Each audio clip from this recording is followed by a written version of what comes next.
Hi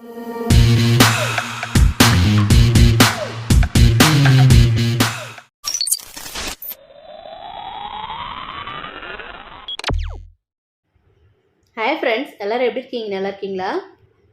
friends, நம்ம சேனலை subscribe பண்ணலைன்னா சப்ஸ்கிரைப் பண்ணுங்கள் ஃப்ரெண்ட்ஸ். அப்படியே பக்கத்தில் இருக்க பெல் ஐக்கானே கிளிக் பண்ணுங்கள் ஃப்ரெண்ட்ஸ்.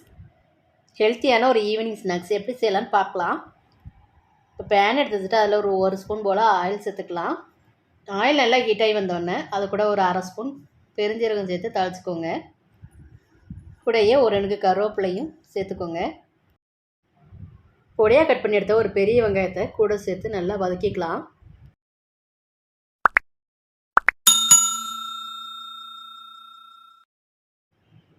வெங்காயம் வதங்கினதுக்கப்புறம் ஒரு 1/4 ஸ்பூன் போல் இஞ்சி பூண்டு பேஸ்ட் சேர்த்து அதோட பச்சை வாசனை போகிற வரைக்கும் நல்லா வதக்கி கொடுத்துக்கோங்க. இப்போ நம்ம பொடியாக கட் பண்ண தக்காளியும் சேர்த்து அதுவும் நல்லா குழையிற அளவுக்கு நல்லா வதக்கிக்கலாம். நம்ம சேர்த்துருந்த தக்காளி நல்லா வதங்கி மசிஞ்சு வந்த பிறகு மசாலாக்கு தேவையான அளவு கொஞ்சமாக உப்பு சேர்த்துக்கோங்க. கூடவே 1 ஸ்பூன் போல் கறி மசாலா தூள், நல்லா காரத்துக்காக 1 ஸ்பூன் போல் மிளகாத்தூள். இதை இப்போ நம்ம நல்லா கலந்து கொடுத்துக்கலாம். மசாலாவோட பச்சை வாசனை போகிற வரைக்கும் கொஞ்சம் நல்லாவே கலந்து கொடுத்துக்கலாம். இப்போ மசாலாவுக்கு தேவையான அளவு கொஞ்சமாக தண்ணி சேர்த்து நல்லா கலந்து கொடுத்துக்கோங்க.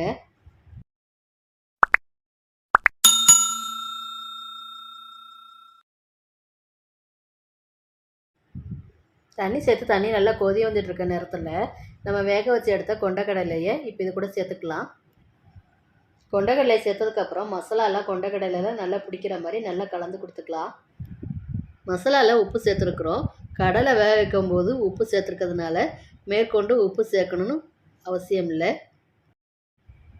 இப்போ நம்ம அந்த கொண்டக்கடலை கூட நம்ம திருவி எடுத்த தேங்காய் துருவலை சேர்த்து கலந்து கொடுத்துக்கலாம். ஈவினிங் டைமில் நம்ம ஏதாவது சாப்பிடணும்னு தோணும் போது இந்த மாதிரி செஞ்சு சாப்பிட்டு பாருங்கள். உடலுக்கு ரொம்ப ஆரோக்கியமானது கூட இந்த மசாலா சுண்டல்.